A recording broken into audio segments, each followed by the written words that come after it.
Okay, everybody, thanks so much for coming. We're going to get started. It's a couple minutes past the hour. We wanted to make sure everyone had time to get here. We are so glad there are so many of you here. We have 1,000 people registered for this webinar. It is a record for us, and we are absolutely thrilled that you are all here. We do want to explain to you that with 1,000 people registered, we will absolutely do our best to cover all your questions, but we may miss a few. So if yours goes by in a few minutes and you hear us talk about other questions, please go ahead and type it back in there, because we don't want to make anyone feel left out, but there's only 2 or 3 of us keeping up with questions and 1,000 of you. Please excuse my puppies in the background. I think somebody just got home. Welcome to today's Top Rated Seller webinar. Today's webinar is part of a monthly series of webinars specifically geared to eBay sellers and brought to you at no cost by our wonderful sponsors. Just a little housekeeping for our webinar today. Sandy's got my slides, and she's going to bring up the housekeeping slide so we can tell you all the details. This webinar, #1 question that we always get, is this webinar being recorded? And I can tell you yes, yes, and yes, because it's actually being recorded about 3 times. We'll pull together the best copy of the recording, and we'll have that up on our YouTube channel hopefully by tomorrow. So if you miss part of it, or if you think it's absolutely fantastic and you just have to tell all your friends, we'll have it available on our Top Rated Seller Webinars YouTube channel for you to share by tomorrow. If Sandy agrees, and I think she will, we'll be happy to take the slides from today's webinar and present them as a PDF on our website.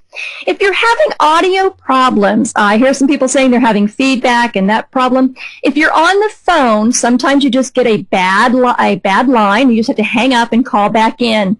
If you're on the computer and the sound is not working very well for you, then we suggest you go ahead and use the telephone number provided in the audio pin. That should give you some better sound.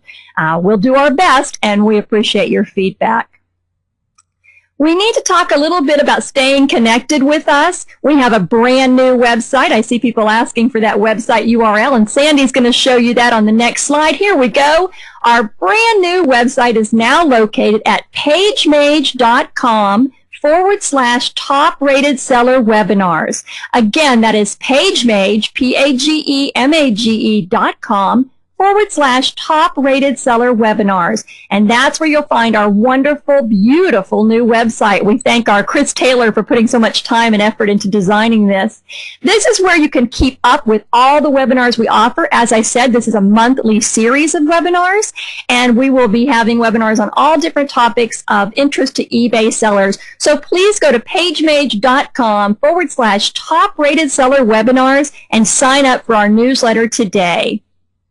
You can also stay connected with us. At our next slide, we have a great Facebook group that is very, very busy. We've got almost 500 members on our Facebook group.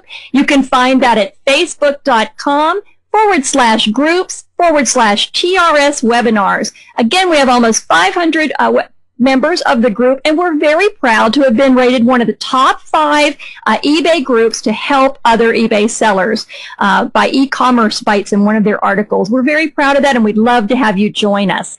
Karen and I will get over there and approve members as soon as we can. It is a closed group. Our next webinar is scheduled for December 12th of this year. Please mark your calendars, and again, sign up for that newsletter so you'll get a notice of it. Our next webinar will be titled 10 Financial Tips for a Blockbuster Year-End to 2012. We know that Q4 is where you get all the sales. This webinar will help you maximize your sales and your deductions for your taxes in December. Thank you so much for being here. The connectors for this webinar on the next slide are myself, Kat Simpson. You can find me at thatcat.com, and Karen Locker of solutionsforecommerce.com. We'd love to have you connect with us. Our presenter today is none other than the Sandy Garcia, and she has her bio on the next slide. Hi, Sandy. Like new suits.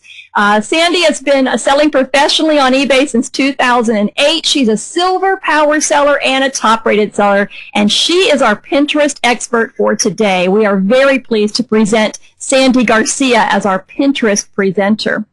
All of these webinars are brought to you at no cost, free webinar series from our sponsors. And our sponsors are, first of all, eBay Radio, where you've got the grift, Tuesdays and Thursdays, starting at 11 a.m. Pacific time. You can listen live or from the archives at ebayradio.com. Our next sponsor is Outright. And they're on the next slide. They are all about putting your accounting on autopilot. Outright is on the next slide, along with Terapeak, our two other sponsors. Outright is wonderful. Prepare for your sales taxes and get accounting out from under you. Put it into an automatic basis with Outright.com. We're also sponsored by Terapeak because Terapeakers make more money on every sale. Check out Terapeak.com. And last but not least, our last two sponsors are PageMage.com.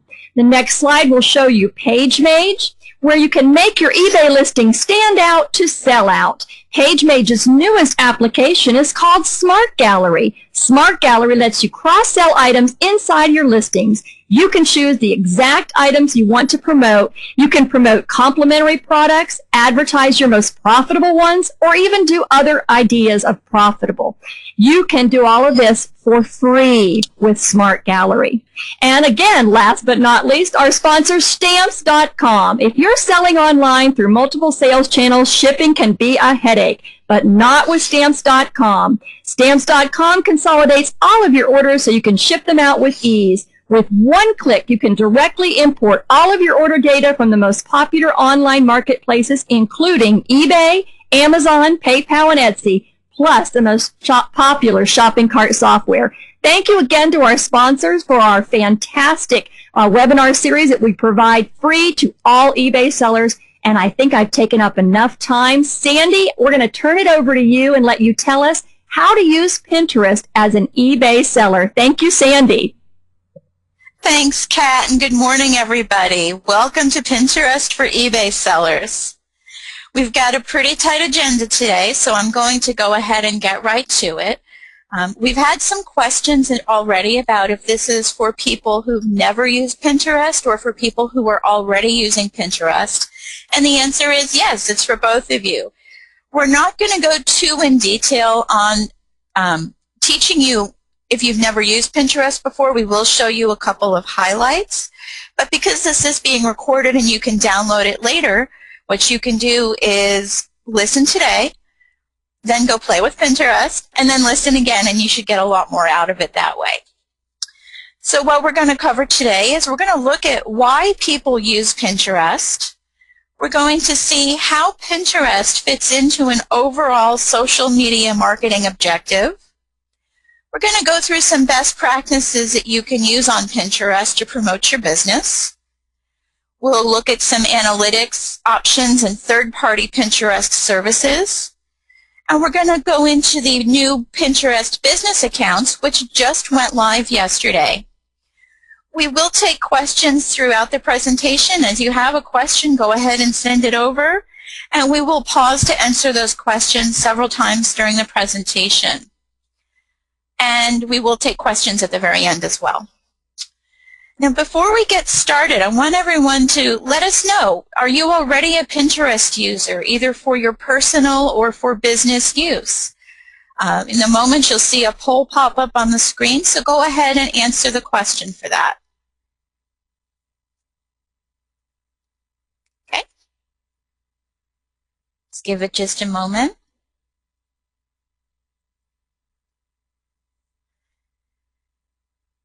Okay, I've got 81% of you voted. Let's go ahead and close that out. Let's see what we've got. Looks like right now 61% of you are Pinterest users. That's great. So that's about two out of 3 people.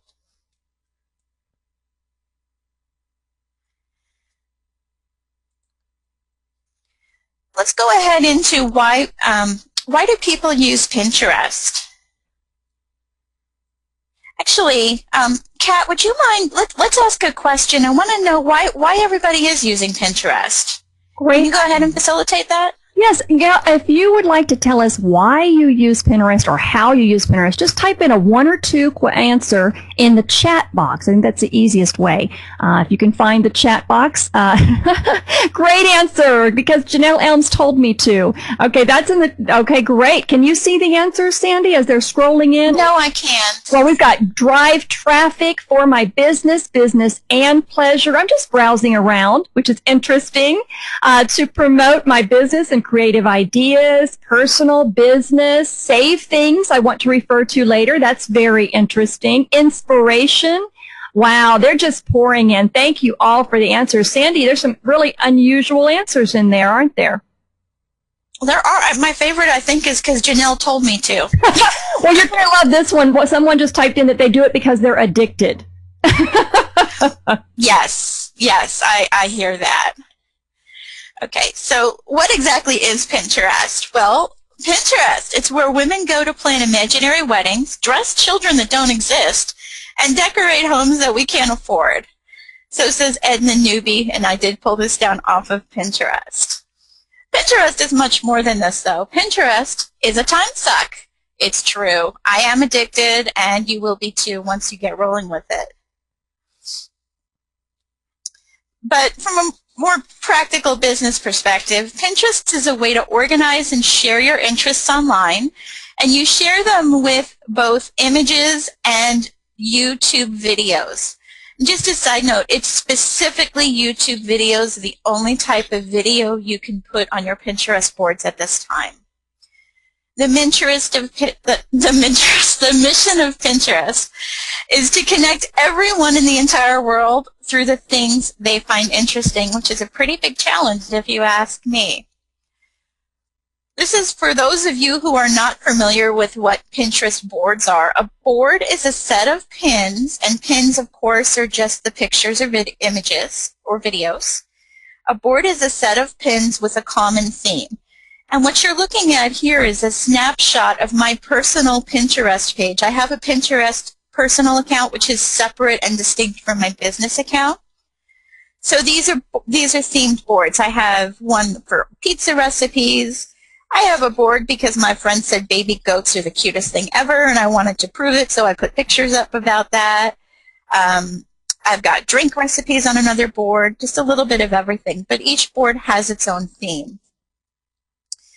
When you click into one of the boards, this is what you'll see. It's simply a collection of images and videos, as we mentioned earlier. Now, when you use Pinterest, you're going to follow people and you're going to pick up followers. And you will be able to see how many people are following you. And if you click on the number where I have it circled, you can actually see who is following you, and you could visit their boards and learn more about them. There's two streams you want to be aware of when you're using Pinterest. The first stream is on this left sidebar. On the top, they're suggesting people that you may know outside of Pinterest. You may know them on Facebook or Twitter, and it's suggesting that you might want to follow them. And then below that is the recent activity of the people who are following you.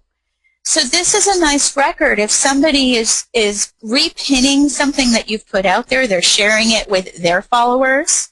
If somebody likes your pin or comments on your pin, this is where you're going to have a record of that.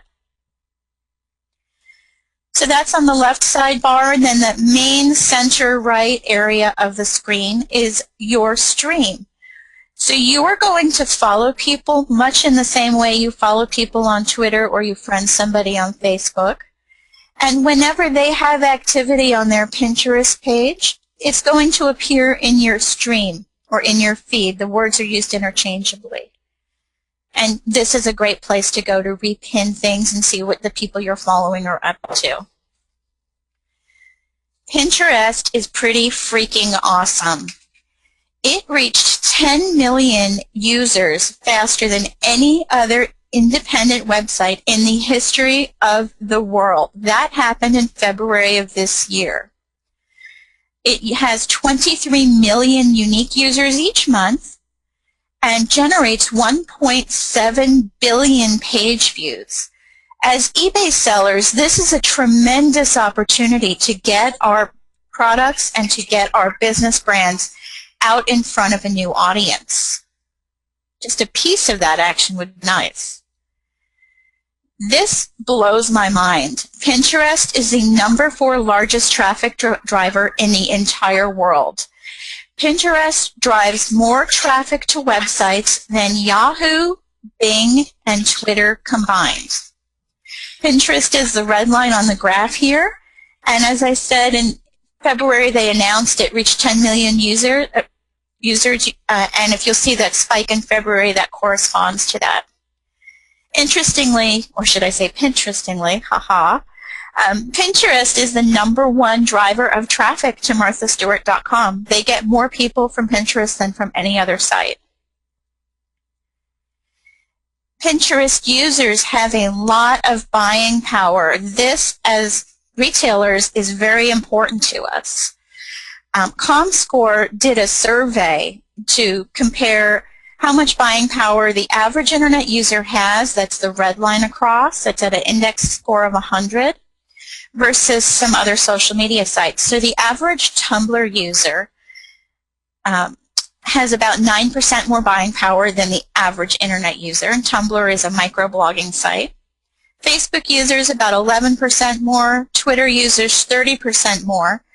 Pinterest users at an index of 163, that's 63% more buying power than people on Twitter or Facebook or Tumblr. Now, the folks over on LinkedIn have more buying power. They're at 226 index, or 126% more than anyone else. But these are the guys who are out there buying Maseratis from eBay Motors on their lunch breaks, so let's not think that that's the average audience. The highest concentration of pinners are in the central United States. This is a little bit unusual. Most social media sites in the U.S. have their highest concentration of users on the left coast and on the west coast and on the east coast. And this is not true of Pinterest. Pinterest users are largely in the Midwest and South Central. Pinterest was born out of Iowa. It's now located out in San Francisco area, San Jose area. But it was born in Iowa, so its highest concentration is where it was born. And there's different geographic usage of Pinterest. In the U.S., most Pinterest users are women. The data I have here is from back in February, at which time 68% of those surveyed were women.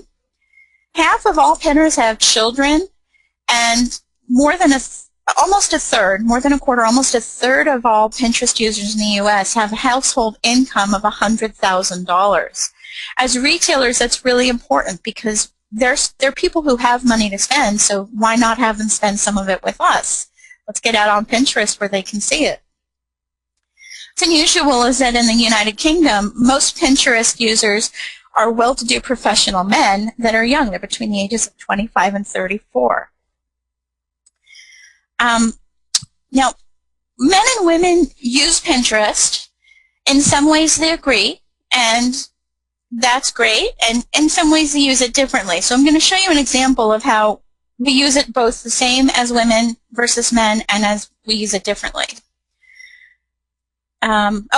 Sorry, before I get to that, the most popular categories in Pinterest are fashion, design, home decor, recipes, hobbies, and crafts. And this reflects people's lifestyles, whether the lifestyle they have in their head that they would like to have someday, or the lifestyle they really live. And as retailers, we want to be aware, these are categories. If you sell products that are fashion, design, home decoration, if you sell cookware or anything that would cross over to a passion for recipes, if you sell craft supplies and things of that nature, Pinterest is a very good fit for you and to build a presence here. So now I'm going to show you a little bit differently how women use Pinterest versus how men do. So this is one of my boards. I have a nephew and a best friend who have some really severe food allergies, so I organized one of my recipe boards for dairy-free, gluten-free, soy-free recipes. Men organize their recipe boards a little differently. Stuff I want my wife to make for me.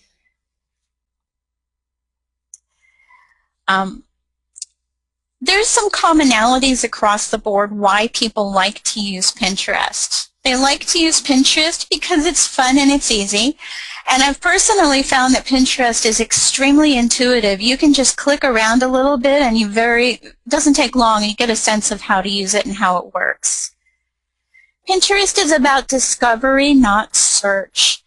It has the same sort of satisfaction of if you go on vacation to a new city you've never been to before, and you're just wandering around and learning new things and seeing some beautiful architecture, you're discovering. You're not searching for a specific thing. Pinterest has that same aspect to it. Pinterest is very different from most other social media sites because it's about sharing your interests with everyone out there. It's not about communicating with your friends. In fact, it's really hard to communicate with your friends on Pinterest. Aside from liking each other's boards, you really can't do a whole lot of talking. Pinterest is sort of like shopping. It satisfies the same urge. You can go out and bring home beautiful things that you can keep looking at, but you don't actually have to spend any money. I think that next point is one of the most underappreciated reasons people like Pinterest. Pinterest is validating for you. You get to be the real you, and people like you because of it. For example, I am an absolute passionate New York Yankees fan. Unfortunately, I'm in California, so I don't get to see too many games in person. I can share that with the world, and the Yankees fans out there will see it and appreciate and like that about me. My husband, he definitely doesn't want to hear about it. Another reason people like Pinterest is it's an escape. Let's face it, the last few years, the economy has not been at its best. People are really living paycheck to paycheck and feeling their pennies pinch. During the Great Depression, something interesting happened. Movie theaters stayed in business because people wanted to escape from the sadness and misery that they faced on the home front. They wanted to escape and hide and just get away from it for a few hours. So I think Pinterest is also very popular right now for the same reason. You can get on Pinterest and play. I can look at all the recipes with dairy and cheese I want, even though I can't eat the food. I can look at it and appreciate it in the same way. Now, last month, BizRate Insights did a survey, published the results from this survey. And the survey they took was Pinterest versus Facebook, which social sharing site is going to win at shopping engagement? There was very specific questions they were asking. And what they found is that Pinterest is more often used as a destination for shopping inspiration, for tracking, and for product discovery. 69% of online consumers who visit Pinterest have found an item that they've purchased or wanted to purchase, as compared to only 40% of the people on Facebook. Now again, we're in the business to sell things on eBay. That's powerful. If the customers are coming to Pinterest for inspiration on what they want to buy, this is a tremendous opportunity for us to get our product out in front of them and drive some traffic and drive some sales. Now, not to say Facebook isn't important, just remember, Facebook is more about communication than Pinterest. Pinterest is more about interest and discovery. Another interesting point is Pinterest users are more likely to be creators, adding and sharing retailer brand and brand-related content. They will share what we put up there much more frequently than people who use Facebook. In Facebook, people are much more likely to be what they call participators, which means that when we put out a coupon or a sale announcement, they'll come in and buy, but they're not necessarily sharing that information. Now, another point I want to make here is that if the fourth one down, people use Pinterest to keep up with the latest trends on things that they like, fashion, home decor, other interests. 67% of Pinterest users do this. So if we have new products that are pretty trendy, this is a great place to showcase them and to get that information shared. One last point on this is don't Don't say, oh, it's all Pinterest all the time and forget about Facebook, because Facebook still significantly surpasses Pinterest in reach. Facebook has over 1 billion people registered now. As of September 2012, 63% of online consumers had a Facebook account, but only 15% of online consumers had a Pinterest account. Pinterest is certainly growing, but Facebook definitely has the larger market share right now. So before we go any further, Kat, how about we take some questions? Karen, do you have the questions, or you want me to handle? Oh, Karen, I'm sorry. Okay, that's fine. I don't hear Karen. Let's go. The first question was from Marilyn, and she wants to know how you got that left sidebar on your Pinterest account. And it's on mine, so I just assumed it was on all of them. You know, the left sidebar where it shows people you might want to follow and all that. I guess she's not seeing that on hers?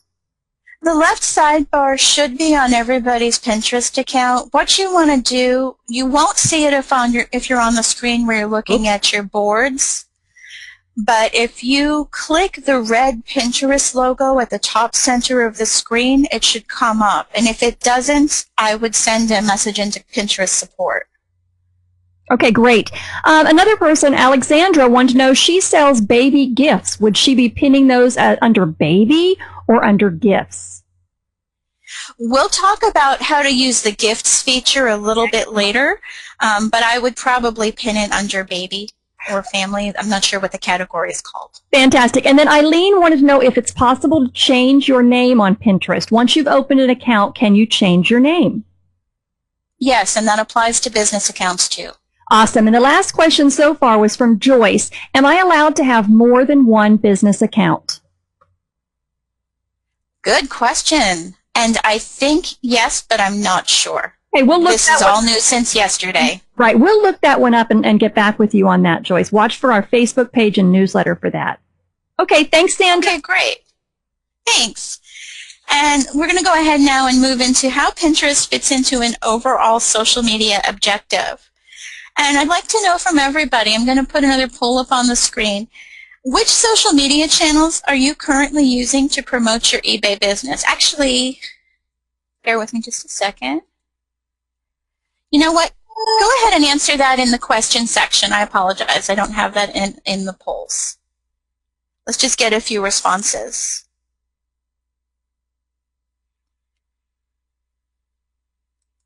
Which social media channels are you currently using to promote your eBay business? Oh, there we go. Facebook, Pinterest, Tumblr, all of them. None. Wow. None. And Hub Pages. That's a new one. None. That's why I'm here. Great answer. Pinterest, but I feel like I'm doing it wrong. Fantastic. Okay. Thank you all for your answers. Appreciate that. All right, Sandra, we're ready. Okay. All right. Let's talk about expectations. Now, when you start using any social media tool, whether it's Pinterest or something else, to promote your eBay business, it's going to take time. It's not like you're flipping a light switch. It actually, to really build a strong internet presence, can take 12 to 18 months. Just be aware of that. Don't expect to put your Pinterest board up and tomorrow have 10,000 followers. It doesn't work that way. And I don't want you to obsess over the quantity of followers that you have. Slow and steady wins the race. What you need to do is just have put quality content up there, start bringing in actual potential consumers, and it'll go up. Don't worry about it, and you don't have to jump over 1,000 in a certain time frame. You know, if you start with 75 to 100, you move forward, that's great. These key objectives should be across your social media marketing, but I'm going to talk to you about how they fit into Pinterest specifically. The first one is you need to be where your customers are. Again, slow and steady wins the race. Start with Pinterest or start with Facebook. Start with one, learn how to use it, but then don't leave it there. Move on to the next one. I truly believe absolutely every retailer and service provider out there should be on Facebook and Twitter. I think those are central hubs. Beyond that, find the ones that fit for you. Pinterest, you want to make sure you're having two-way conversations. Now, on Pinterest, conversations don't use words primarily. You're sharing pictures, you're sharing videos, you're sharing ideas, and you're taking action. So how do you take those actions? You engage with your followers. If somebody repins one of your pins, go to the pin on their board and like it or put a comment about it, or simply say thank you. Thank you is the most underused 2 words on Pinterest, and it has powerful effect. If someone follows you and it's appropriate for your business, go ahead and follow them back and start sharing what they have on their boards. And if somebody leaves a comment on one of your pins, write a comment back to them. And you can also, if you're following them, put @ in front of their name, and that will mention it to them. They'll get an email and they will know that you left a comment for them. In all social media, as in Pinterest, you want to build relationships. Those conversations are going to naturally evolve. You want to be genuine when you're engaging with your followers. You want to selectively participate in group boards. Now, you're going to start to get invitations to group boards very quickly. Group boards are simply boards somebody created. They shared the board with a whole bunch of people. You're one of the ones they're inviting to participate. And group boards have tremendous reach. Some group boards have over 1 million pins and over 10,000 followers. But you only want to follow those boards, participate in those boards if it's a natural fit. So, for example, I don't sell men's shoes. I have a women in business is the theme of what I sell. I don't sell men's shoes. So it would not make sense for me to do a group board for men's shoes, even though I might get an invitation. Another great trick is make friends with other eBay sellers and partner up. Start to pin items for each other. This is double work in half the time for both of you. And connect your Twitter account with Pinterest. This is my favorite secret, and I'm a little hesitant to share it with the world, but I will. If you have a Twitter account and one of your Twitter followers joins Pinterest, Pinterest is going to send you an email to let you know that. The second you get that email, stop everything, go to Pinterest, and follow that person. What's going to happen is they're going to have 1, maybe 2 followers at that point, them and whoever's sitting there next to them when they're setting up the account. You're going to be the first one in the door. They're going to see you and they're going to notice you. You don't have to stay followed. You can unfollow them later. Another important relationship development is encouraging trust. So when you're in social media, as in Pinterest, you want to encourage trust. You do this a few ways. Stay true to your brand. Only add pins and boards which will be useful to your followers. If you sell motorcycle parts, it doesn't really make sense for you to have a recipe board because the two really don't have a whole lot to do with each other. So even though recipes are widely shared, that would be a bad fit. So stay true to your brand and to what you're selling. You don't want to spam your followers. The way you spam followers on Pinterest is by repinning and uploading dozens and dozens of pins in one massive pinning session. What that does is it floods the board of the people who are following you so they can't see anyone else's content. It's rude, it's tacky, it's a bad business practice. So only pin things a few at a time and do it several times throughout the day. And also make sure your pins point to what they say they point to. There's some less than reputable businesses out there that'll put up a beautiful picture, for example, of a woman in a silk gown flowing all over the place. People may click through to see what it is, and you end up on a page that's trying to sell you iPhone covers. It's a bad practice, and don't do it. And another way, the last way I want you to encourage people to have trust is to have Pintegrity. Learn the copyright laws, and we're going to have a link in the follow-up newsletter that will let you learn about the copyright laws. It's beyond the scope of what we can do today, but know that you need to respect copyrights. Don't pin to items that the person you're taking it from doesn't have permission to use it. That's a big no-no. And follow the Pinterest Terms of Service Privacy Policy, Copyright Policy, and their Acceptable Use Policy. They're actually, for legal policies, pretty easy to read, and they make a lot of sense. The next big objective is you want to maintain communication with your followers. Visit your followers from time to time. Go through their boards. If you see something that would be of use to you to share, go ahead and do it. Repin it on your board or like it on their board or leave a comment. Just, it doesn't have to be every day, but every now and then wander through and take a visit of your followers. Pin several times a day so that you're constantly showing up in people's feeds, maybe a few in the morning, the afternoon, and the evening. And finally, let your followers know you're everywhere. Let them know you're on Twitter and Facebook because they may be there too and they might want to follow you there. So put your Pinterest link and all of your social media links on your business cards. If you ship product, make sure you have a package insert that says where they can find you in social media. And every now and then on your other social media sites, you can post, hey, did you know we're on Pinterest? Come take a look. The last way you can really build long-term relationships with your customers is to reward loyalty. So you can put up pins that offer discounts and promotions to your followers. You can have contests. And you can offer sneak peeks of new exciting merchandise before you put it up for sale. This is also a great way to generate interest in a product. And do we have any questions at this point? Oh, yeah. Lots of them. Let's see. The first one is, if I convert my current account to a business account, what happens to my boards if they're personal, not business? Ooh, that's a good question. Can we hold that one to the end because we're going to talk about business accounts? Sure. So that's what a lot of these questions are about, so maybe we'll put them towards that part.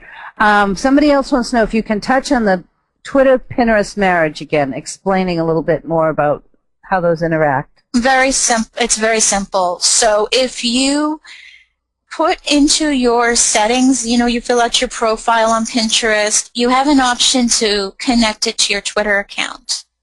Connect it there, and then all that's going to happen is that when one of your Twitter followers joins Pinterest, you're going to get an email that says, Sally just joined Pinterest. She follows you on Twitter. Do you want to follow her back? Just click through. It takes 2 seconds. It's a very easy process. Okay, and another question is, the person has barely started on Pinterest, and how much time a day should she use to increase her eBay sales, approximately? I'm sorry, can you repeat that again? Sure. The person, they're saying that they've barely started on Pinterest. How much time a day should they devote to it to help increase their sales on eBay? Probably about 20 to 30 minutes a day is more than enough because you can build it slowly over time. You don't have to fill it with content overnight.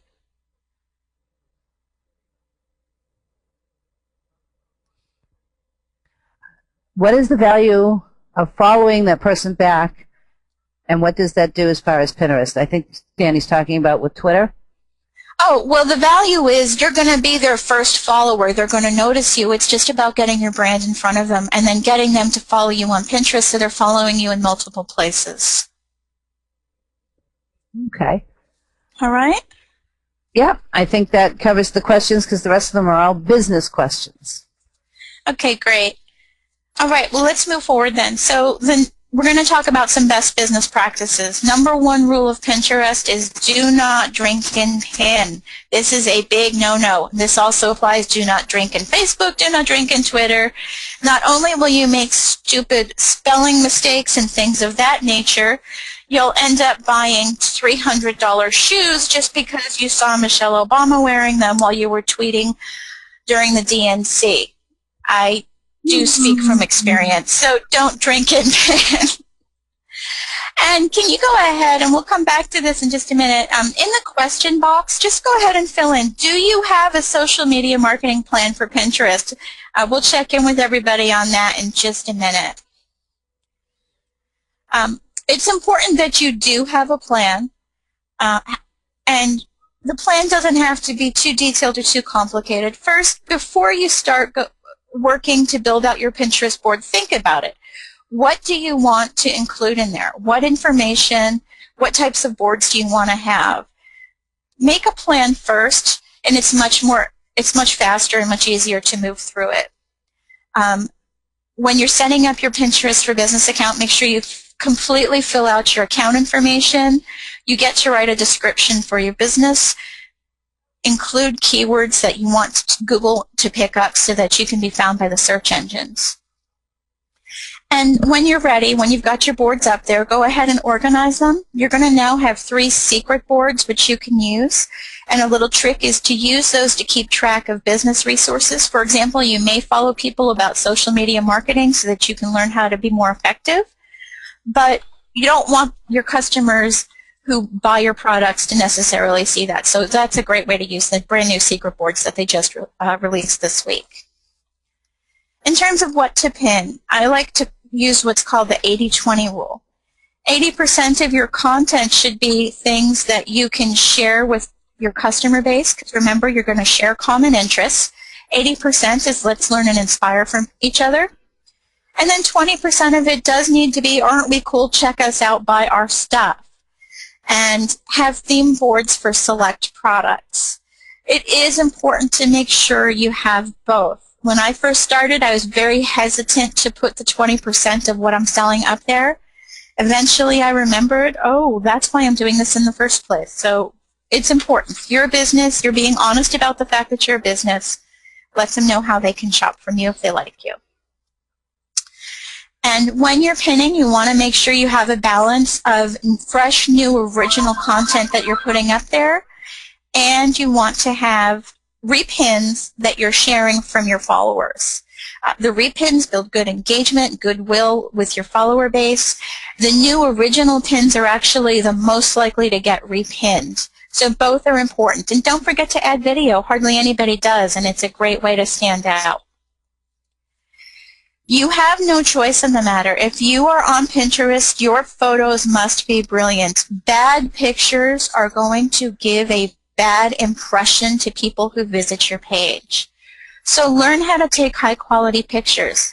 I joined a photography group on meetup.com, and we teach each other how to use our cameras. I think it costs $5 each time I go for materials. Your camera came with a manual. Read it. Especially learn how to use the micro setting, which is the little tulip or the little flower, which will help you take really close, detailed shots. And there's free photo editing software out there, Picasa.google.com and GIMP.org. I use both of them. You don't have to pay several $100s to buy Photoshop or any of these really complicated programs. Be aware the maximum width of the photos that go up on Pinterest is 554 pixels.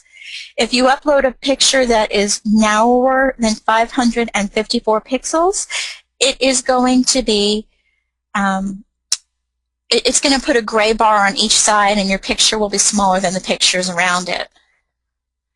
And here's the difference that a little bit of photo editing can make. This is the same picture, and I think it really pops when you get that gray background out of there, which was supposed to be white in the first place. It's a little bit of a disconnect in Pinterest and in Facebook and in eBay. eBay pictures, the ideal size is square. The reason for that is when your photo appears on the iPad app and other apps similar to it, eBay will auto-crop your picture to be square. If it wasn't square to begin with, it's going to be just the middle of your item or some weird piece of the photograph that doesn't look right. If you start out with square pictures, you get the best results on eBay. But Pinterest has better effect if your pictures are longer. So there is a workaround for that. Instead of using the pin button on the eBay pages, use the Add a Pin feature, which means you can upload a vertical picture directly from your computer, and then you can go back in and point it to the eBay web address later. And we talked a little bit about the gift section. We had a question about that earlier. So when you're on the main Pinterest page, you get there by clicking that red Pinterest logo at the top when you're logged in. There's this gift section, and people can shop for gifts by different price points. And it's very simple to include your products in what I like to call the gift catalog. All you have to do is put a price with a $ in front of it in your pin. it's going to drop a banner over the top left corner of your photo, and it's going to include you in that gift catalog. So if you remember earlier, we talked about 69% of people who use Pinterest use it to get inspiration for buying gifts, and this is how you do that. Next thing you need to be aware of is the About Us page. You can create an About Us page or an About Me page and have it match all of your other social media merchandising. What I did is I created a board, and I organized my board so that it appears in the top left corner. It appears directly below my logo. Pinners can go in there and learn more about me and more about my business. And I changed the cover photo on that particular board so that it matches the time of the year and the other social media marketing that I'm doing. And here you can see what that looks like. You see at the top, there's my big logo, the name of the store, Like New Suits. Directly below that is a photograph that I'm using across my social media marketing, and people can click in there and learn more about my business. And you can see here I'm using the same imagery on Facebook and in my eBay store so that they see the same image, they see the same message anywhere they go. You want to make sure on Pinterest you have really, really great content.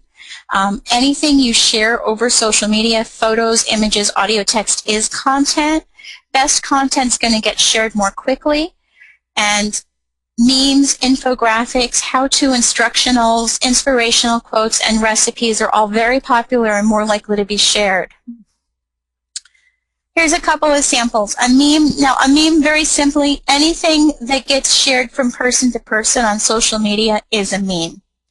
And this is one of my favorites. I picked this particular one up off of Facebook. If it fits, it ships. Now get in there. Memes don't have to be humorous. The important thing is they're popular and they get shared. Infographics are popular ways to organize really complex data and ideas into a clean, simple visual presentation. They're very popular. And inspirational quotes. These are a gold mine. You can get stock photos like this one for free. I got this one from dreamstime.com, DREAMSTIME.com. You download them for free, you add somebody's famous quote, and boom, you have instant content. And what's really cool is I uploaded this directly from my Pinterest page. I uploaded this directly from my computer onto Pinterest. But then I went in and I edited the pin so that it links to my Facebook page. And about popular content, this is the most repinned pin of all time. It's garlicky cheese bread. It has almost 100,000 repins, which is just absolutely crazy. And now I'm hungry. I don't know if anybody else is. When you're pinning, you want to include a call to action. A call to action is an explicit request for the person to do something, to take some action. Something like click here or like this if you love the Yankees. Here I go again with my baseball. Call to action pins get 80% more engagement than pins that don't explicitly ask someone to do something. And never underestimate the word please. Please is great too. You want to regularly check your pins to see if they have viable links. This is especially important because we sell on eBay. Our items may not be available for sale anymore, but we might still have the pin up there. So you want to regularly check and see if those pins are still working. If you've pinned to something that's sold or it's no longer available, write a comment in there that says sold or sold out. And then edit the pin so it points to your eBay store. That's a practice that I do if the pin has been liked by people or if it has been repinned, if it's out there circulating. If it is not out there circulating, if nobody's liked it, nobody's repinned it, just go ahead and delete it and get it out of there. Hashtags are one of the most confusing, complicated things in the entire social media world. But in Pinterest, it's very, very simple. If you use a hashtag, it makes that term clickable, and when you click it, it does a search for that word. That's all a hashtag is in Pinterest. Pinterest hashtags are also on Twitter and Google+, but they do work a little bit differently on those sites. And I want you to know that you can learn a lot about your customer base and your followers simply by visiting their boards. You can see what their interests are, you can see what their passions are, and you might come up with some new Pinterest marketing ideas. And if you want to spy on me a little bit, you can go to pinterest.com/Ms. Drama Queen. Now let's go ahead and take some more questions. Here I am. Hi. Okay. One of the things you talked about is keyword-heavy descriptions, but this person did all that on their boards and pins, but when they search for Pinterest for those words, they're not finding them. Any ideas why? No, I'm not sure. If they have the word, now there's two sorts of descriptions. There's board descriptions, and there are pin descriptions. So when they do their initial search, there's going to be a choice. Do they want to search pins, boards, or people? And they might need to make sure they're searching on the right choice. Okay.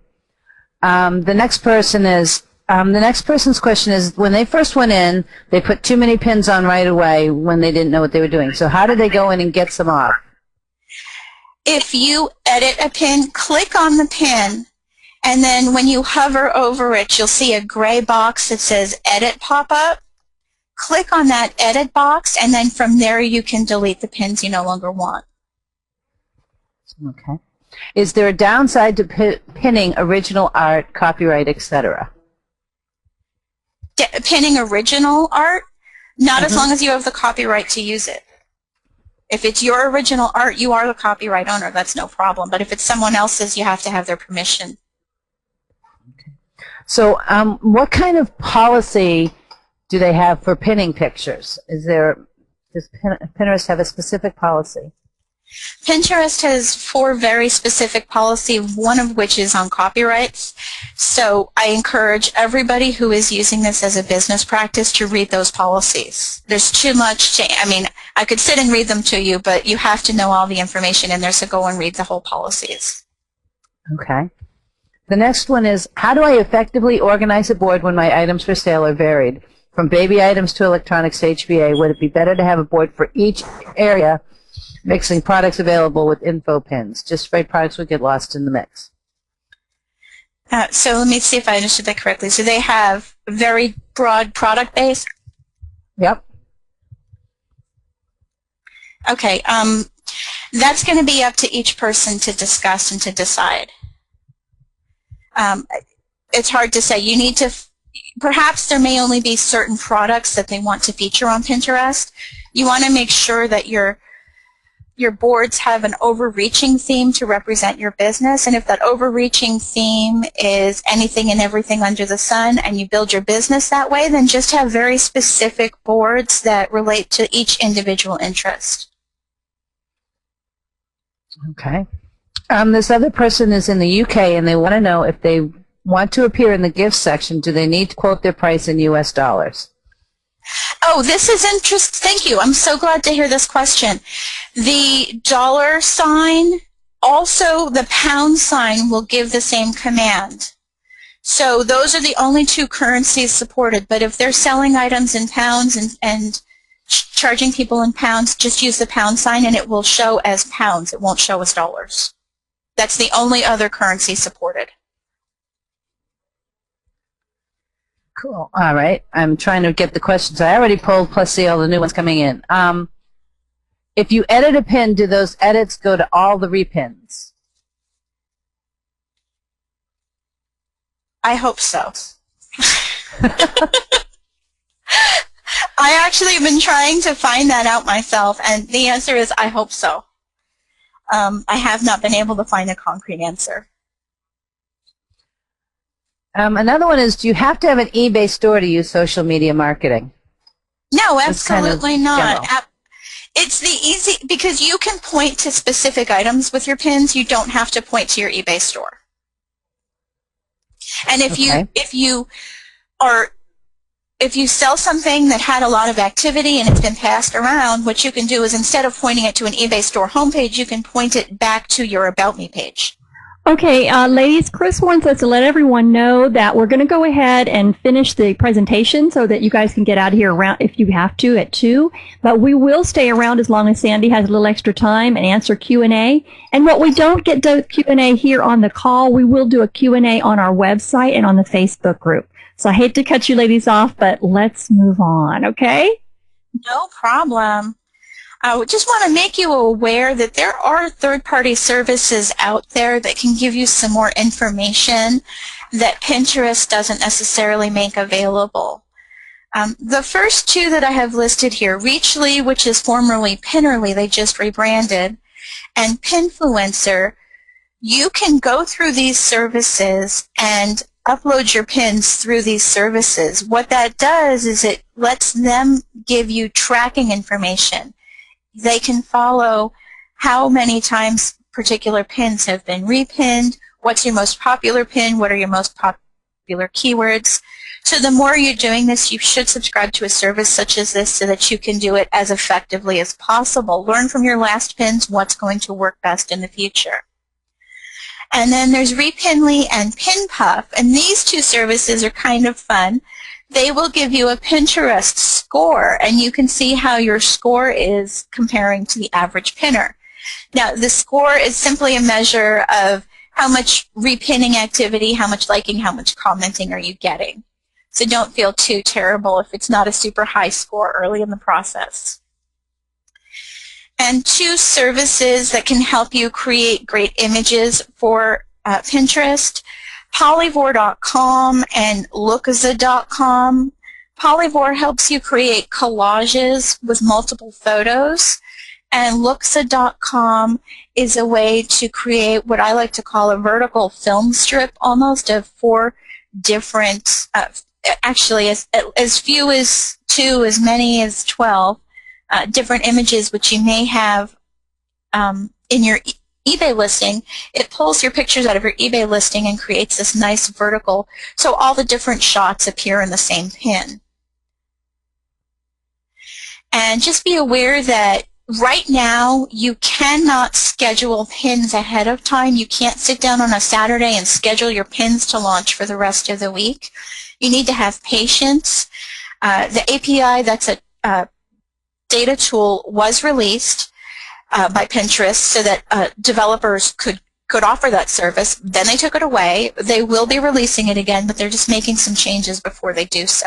So be patient. Eventually you can schedule pins, just not right now. But in the meantime, remember, you can schedule Twitter, Facebook, and Google Plus posts for free over at Hootsuite.com. And let's take a look at business accounts. So yesterday, Pinterest launched business accounts.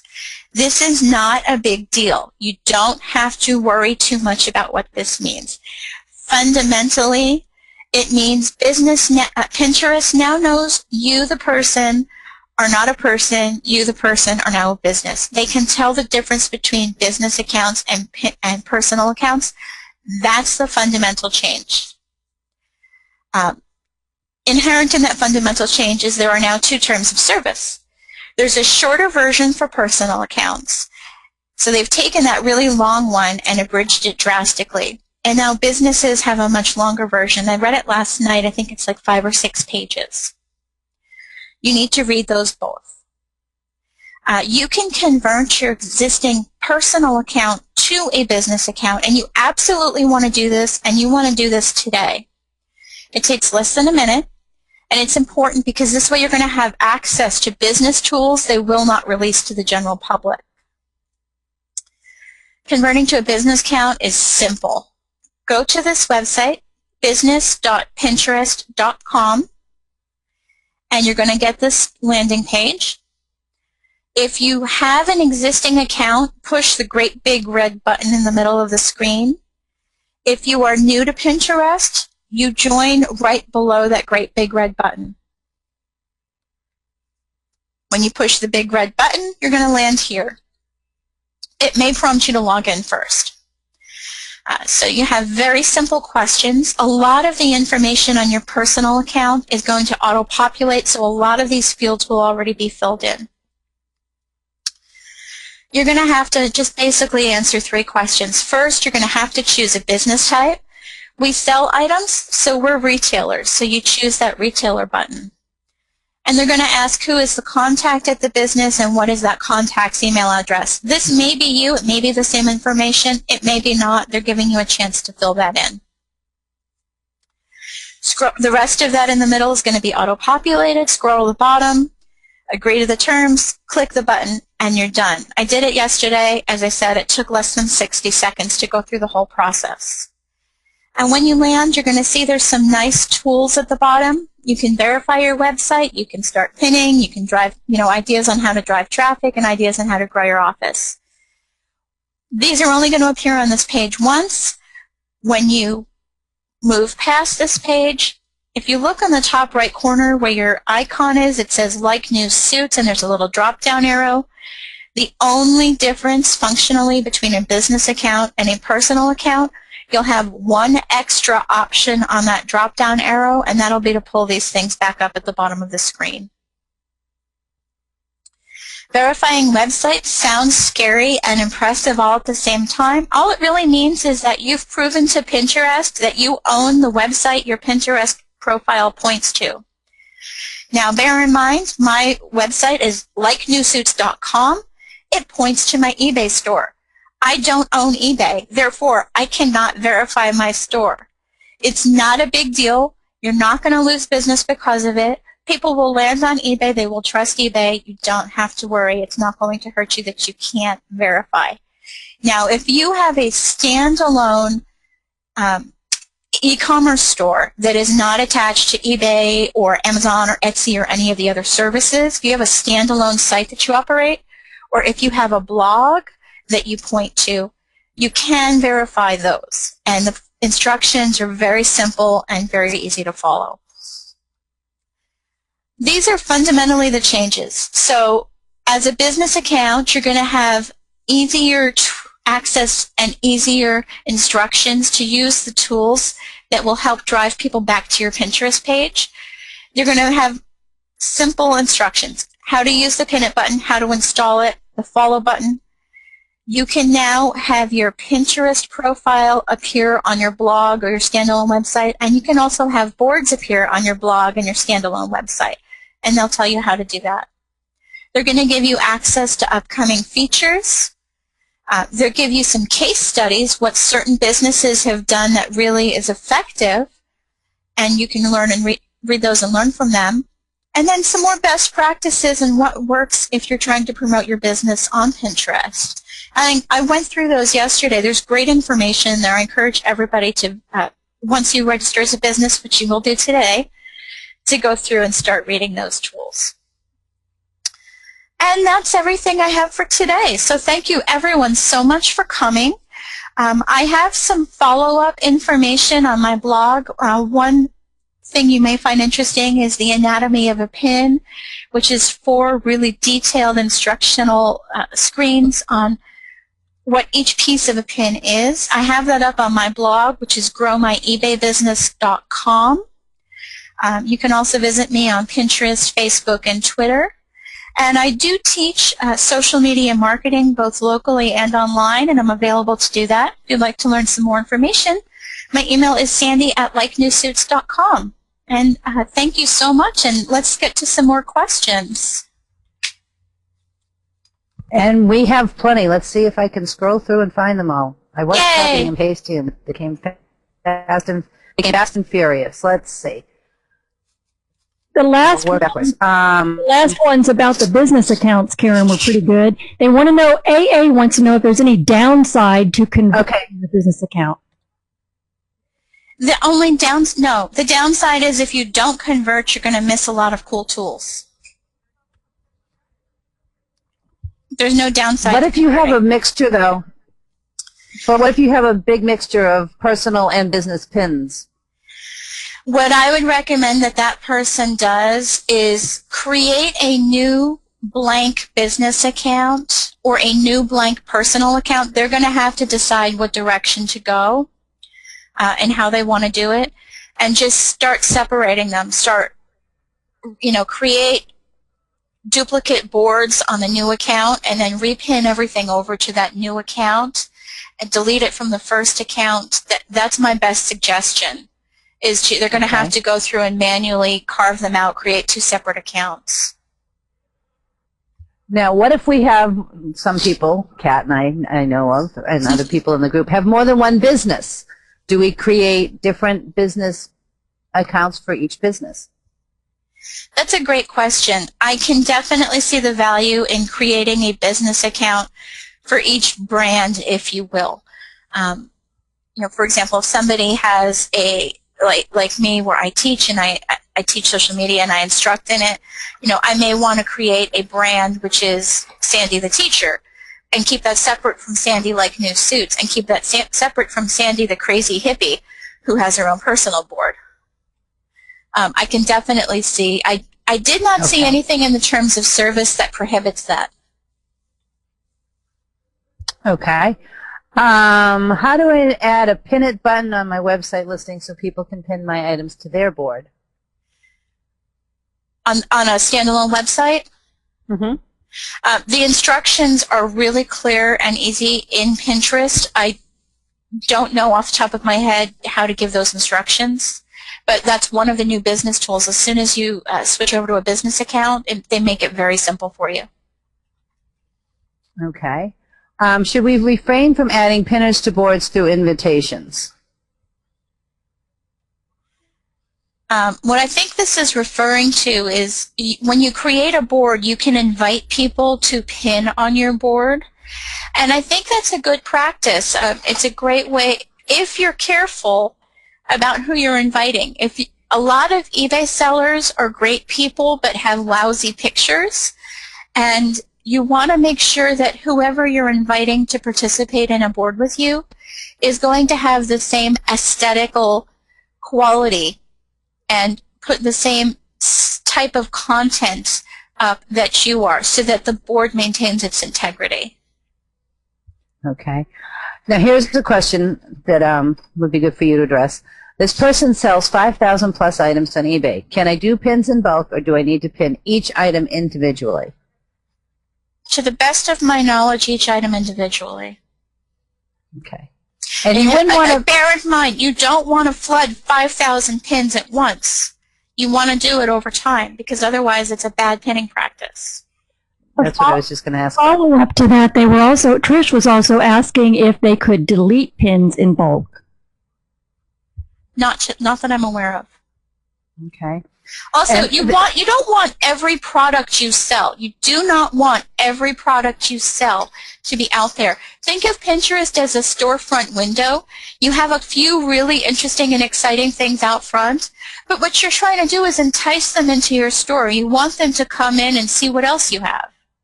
You don't want to dump 5,000 products on one board. That would not be my suggestion. It's kind of like that Facebook feed that eBay has that drives people that use Facebook crazy, that when you list stuff and then you click and you have that Facebook tie-in and it just lists everything you've listed that day in this big clump of what can be interpreted as spam to your seller, to your followers and friends on Facebook. It is spam. Yep. Okay, this person runs a baby business and there's no family, baby, maternity category. So do they put their stuff in kids or in other? That's up to them. I would probably put it in kids. Okay. But it's up to them. Kids as a category, people are much more likely they'll be like, well, I have a baby, babies are kids, so let me go there. They may not think to click into other to look for baby items. If we wanted to have 2 business accounts, how would they go about creating it? I would just start from that. Let me get the website up here again. Go back to business.pinterest.com. Create the first account, log out, business.pinterest.com, create the second account. That's the way I would do it. Okay. Let's see, I'm scrolling back now. Somebody was working on talking about verifying their eBay store, and I had read earlier that because that's a platform, they can't use that to verify their brand. Have you found out anything on that yet? Yeah, you can. When you verify, the definition of verifying is that it says to Pinterest, I own this website on my Pinterest profile. If my website, like newsuits.com, points to my eBay store, I cannot verify it because I do not own eBay. I can't verify that I own eBay.com. It's impossible. So you cannot verify eBay stores. You can verify your own standalone blog or your own standalone website.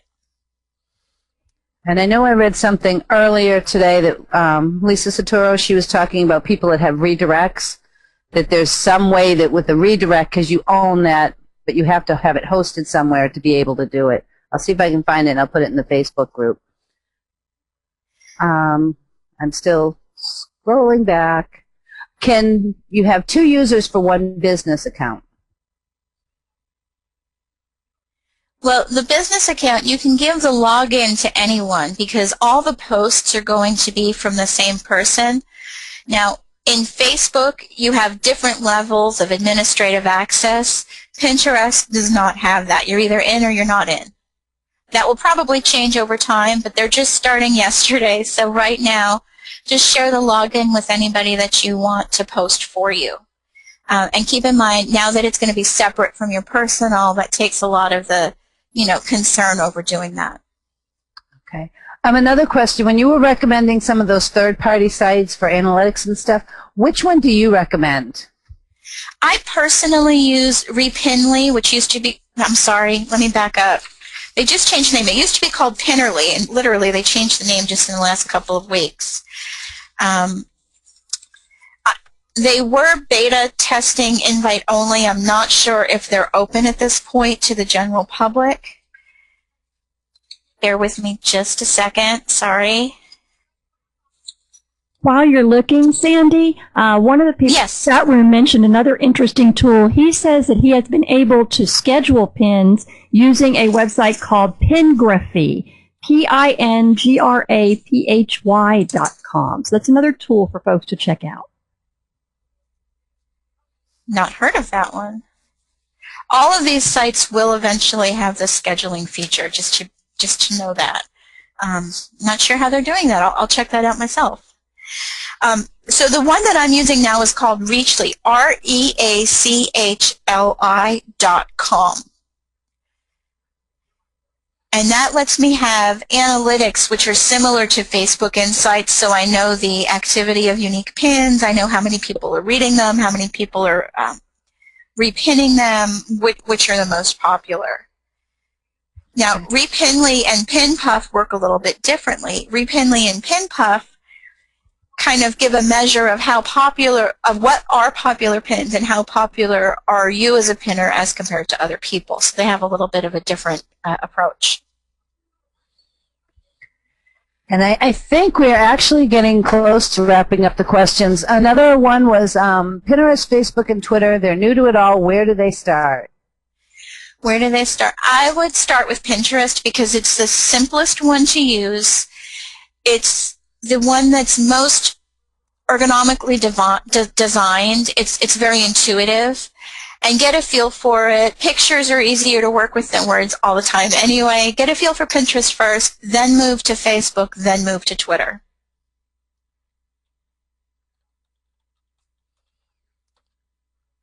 Sandy, have you go ahead, Kat. Sandy, have you confirmed your website yet? Because they're saying in the chat room they're having trouble saying that they won't confirm a WordPress site because it's not HTML. So I know that's kind of... Well, but it also, I was just going to ask them, do they have a WordPress.com site or a WordPress.net site? You know what? I was in the process of moving my blog over to WordPress. I will go in and make sure it's pointed back to my blogger page. I'll have that fixed within 10 minutes of being off the phone. Okay. And Marilyn's issue, she's on a WordPress.com site, and that's the same thing as eBay. WordPress owns the site, and you're hosted on them. If you own a if you use WordPress.net, then you're hosting the site. So that's the big difference with the two WordPresses. Okay. Because if anybody that's on the free WordPress.com, that's a hosted site by WordPress. So, .NET, you buy your own URL and you host it on your own hosting sites, and then you have thousands and thousands of templates you can choose. It's more robust if you want to do a lot more. It's actually It's .org, sorry, not .net. Yeah, .org is the one that you install. The difference is that .org, you have to have a hosted website to put it on. It's your site. .com, WordPress is hosting it for you. And there are a lot of rules. You can't actually sell anything, and you can't really advertise anything. .org, Marilyn, we can talk about WordPress later, but it is free, but you have to pay a hosting fee somewhere. That's another Exactly. That's another webinar. I've got. You're right. That is another webinar. Do you have? It's just like if you have a website on. Well, I was just going to say it's just like if you have a blogspot website blog. That's not going to qualify as a website either because it's owned by Google. Right. So Okay. there's all sorts of tricks. Okay. Do you have more questions? I have a whole page left. That I didn't see? I think. Well, go ahead and ask some of them. Let's see. Sheila wants to know if you have a personal account, can you keep the personal account and have a business account? I think we've answered this question a couple of ways, but let's answer it this way one more time. Can you have? Yes, I have one of each. Okay. And that's what you recommend, isn't it, for them to keep their business pinning and their personal pinning separate? I really do. It's hard to have a standalone brand when there's pictures of your baby, or pictures of your nephew or niece, in their Halloween costume. It kind of takes away from, I sell this great product. Okay, great. Corinna had a great question on her username. For her business account, should she be using her personal name? Should she be using her business name? Or should she be using her eBay ID? This is on a business Pinterest account. For your business, it's up to you to decide what to use. Now, my eBay ID is just Like New Suits because eBay won't let me have Like New Suits both in my email and as my ID. Everywhere else I brand, I am likenewsuits.com. So if you look at my Pinterest.com /likenewsuits, Facebook.com /likenewsuits, Twitter /likenewsuits. It's up to her to decide. Does that slash, is that going to be her eBay ID or is it going to be her brand name or her store name? That's for her to decide. I would just make it consistent across all the media, and her store name is probably what I would suggest, but that's for her to decide. Excellent. Debbie also brought up an interesting site, Debbie Weeder, Manteresting.com. Manteresting. She said this is a site specifically for men. Of course, it's a takeoff on Pinterest, and it's where they nail pictures instead of pinning them. So there were a lot of questions about man tools and that kind of thing, and should I be on Pinterest if most of my buyers are male? And she brought up an interesting site, Manteresting. Have you ever heard that? Yes, I have heard of it before. It's a takeoff of Pinterest, and my only hesitation with exclusively building there is it may be much trendier and much faster coming and going than Pinterest is. I think Pinterest will be there for the long haul. I don't know about the complimentary site for men. So it's just one thing to be aware of. But again, you want to be where your customers are. If you ship overseas, you ship to the UK, they're on Pinterest. There's more young men on Pinterest than there are women in the UK. So it's all about being where your customers are. I wouldn't leave there, but I do think building even a small presence on Pinterest would be in her interest. Awesome. Karen? Okay, we just got two new ones. Can you print out a page on Pinterest? Can you print out a page on Pinterest? Well, anytime you're looking at a website, you can print the page. So whether you're using Chrome or Firefox or Internet Explorer or Safari or any others I may be forgetting, you can always print the page that you're on.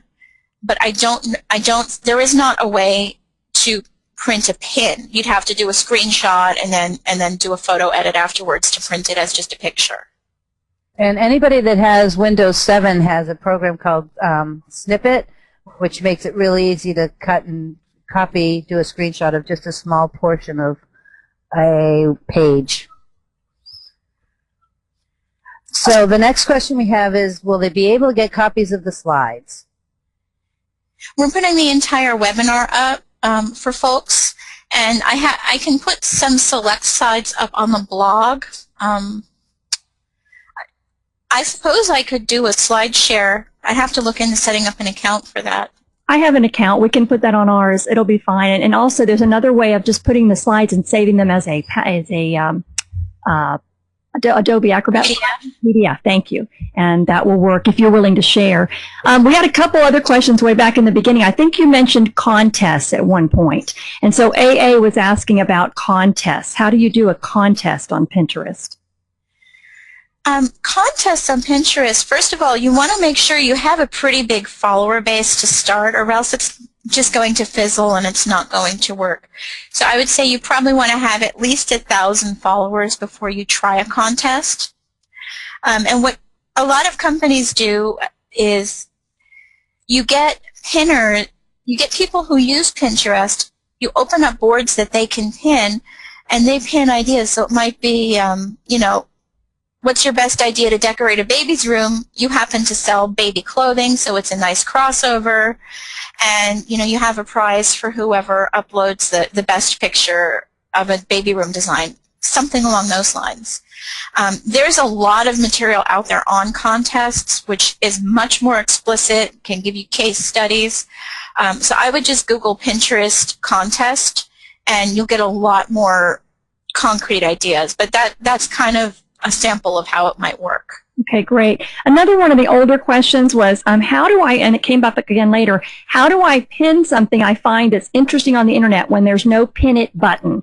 Now, we're talking about eBay sellers, and on our eBay listings, there's a pin it button. On Amazon listings, there's a pin it button. What if I come across some really cool thing on some other website and there's no pin it button? Can I still pin that interesting picture to Pinterest?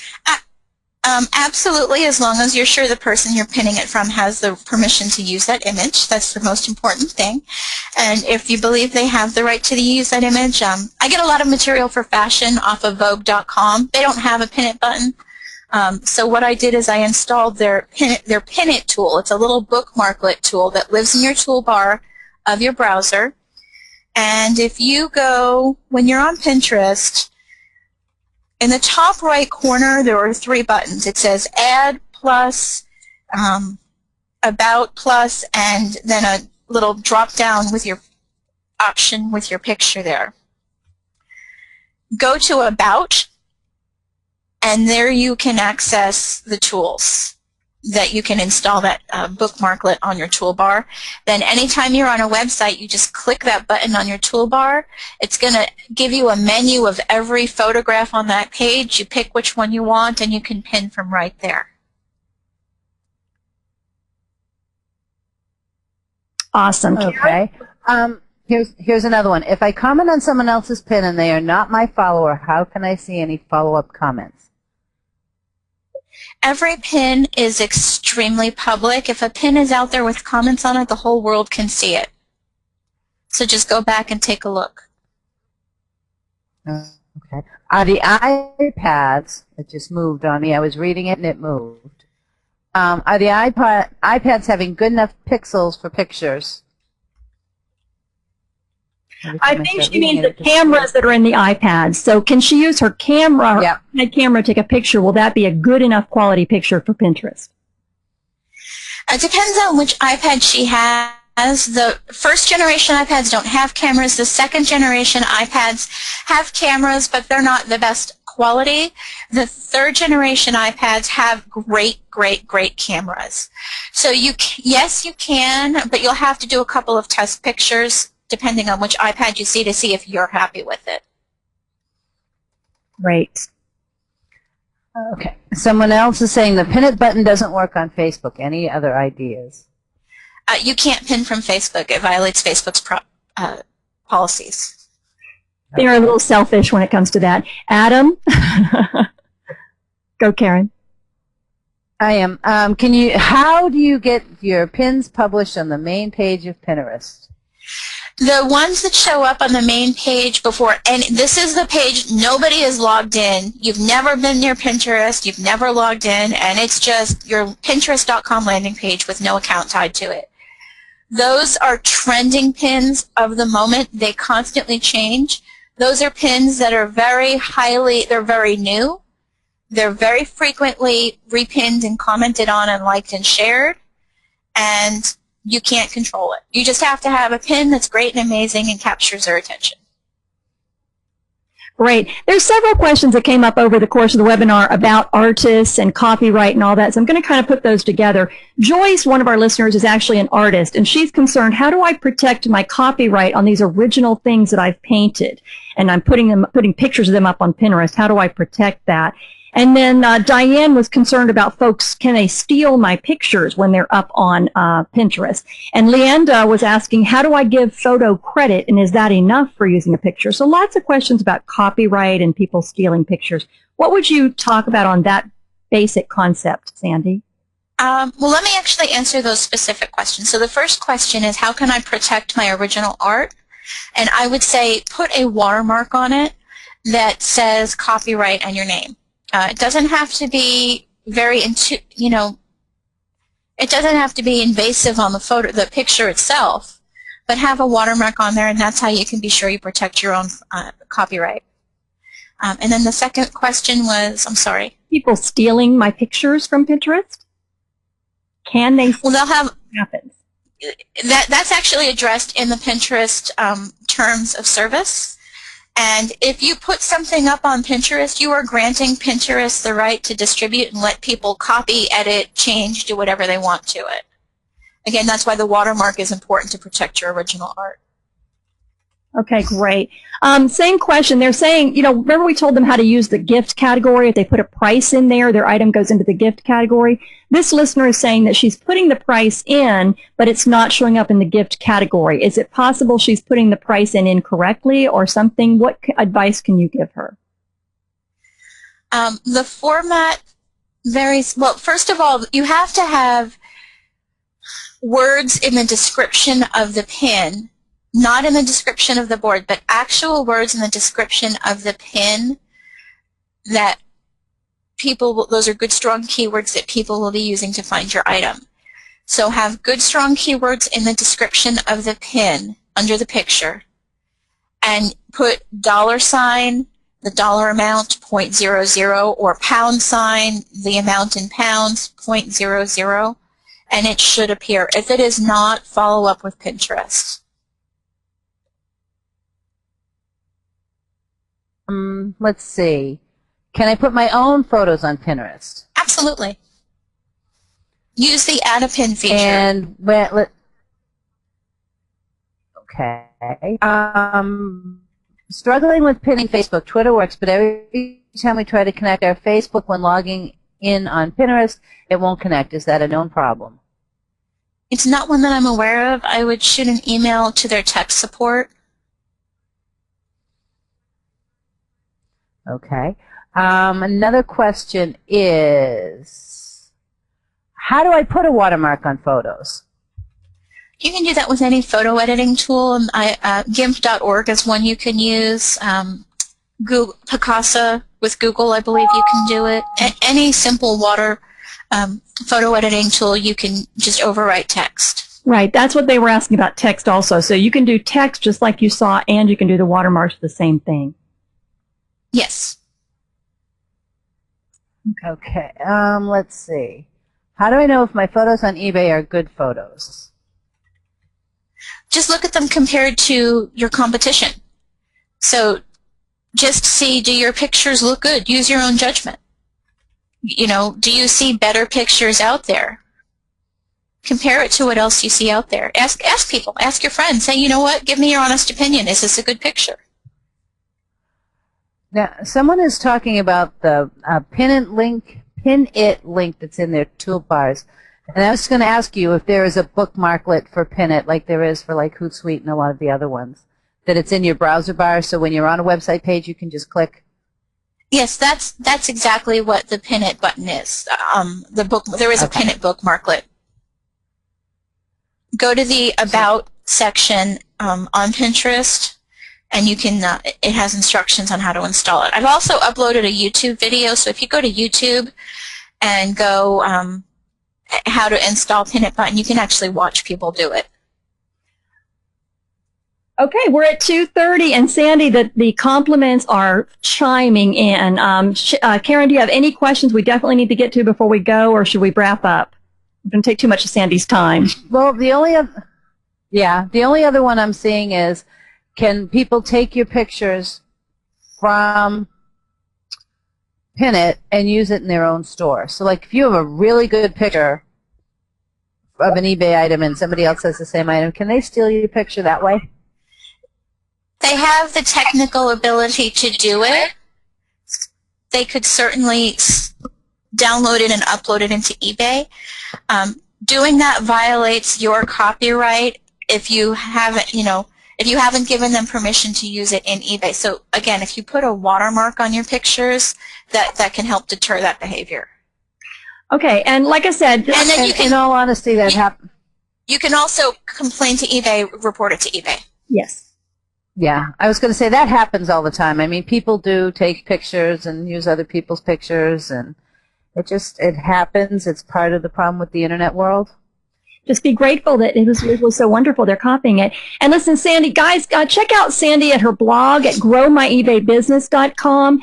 This is just part of what the information Sandy has to share with you, and we are extremely grateful that she spent an hour and a half presenting and probably 12 and a half hours pulling this together. And also, for those of you that didn't know, this business account information came out exactly 24 hours ago.